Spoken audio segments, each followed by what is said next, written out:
attacks, being able to have Bluetooth enabled on your wireless device, and then someone able to actually get close enough to you to actually steal information away from you. So while we look at Bluetooth devices as being very convenient for us, we got our AirPods in, or we got our headphones on, or we connected to a car. Hackers can take those two things, or those that convenience that we have, and then use it to their advantages by actually sending you information that you don't really want. That's what you call blue snarfing here, where a theft. I'm sorry, bluejacking, where we're sending information to someone that we really don't want. Um, that's bluejacking, and then blue snarfing is when we take information away from someone via Bluetooth. So we're actually able to connect to them and then actually send contacts over, pictures over, videos, anything across the network, from your device to my device as being the hacker. We used to see this a lot in the day back in the day when we had PDAs. PDAs came out and they were kind of like the first smart device that was actually handheld.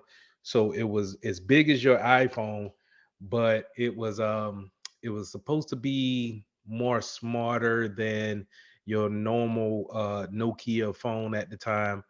Um, where cell phones back in the early 2000s, just it had enough information to have your phone number, contacts, and maybe one game which was pixelated to Snake or some other really simple game. It really didn't do the internet type capabilities that your smart devices had now. So we had this thing called a PDA, which was kind of like a small version of a laptop, which was, like I said, about as big as a iPhone Pro now, any kind of Pro Max that you may have. So um, it could do several things like go on the internet, keep more functions than your regular cell phone would have. The problem was is that when it came to having Bluetooth on those type of devices, you can actually send files back and forth. And before they actually got smart to the fact of actually putting security on your Bluetooth or telling you to turn your Bluetooth off, a lot of people will connect to these PDAs and then pull important information off. Now, you didn't normally see a regular person with a PDA, but if you would go to a Walmart or a Kmart, for example, you can see those stores actually having those PDAs in hand and actually doing inventory of stock products with their PDAs, right? So we can actually take some of that information off that PDA and then transfer it to ours if we're in the same vicinity. Um, so nowadays you don't necessarily see that happening via Bluetooth. What you see is a an attack where you have near field communications, NFC type of attacks.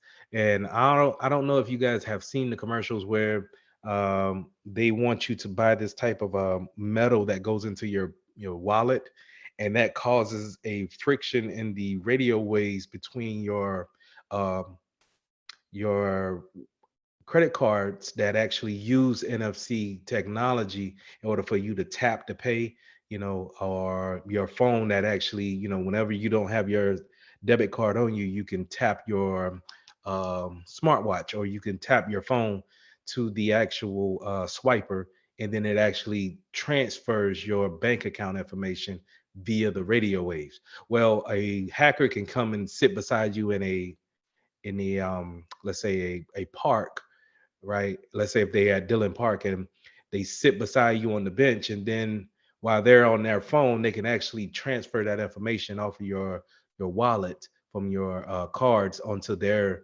actual device, and then steal that information away from you.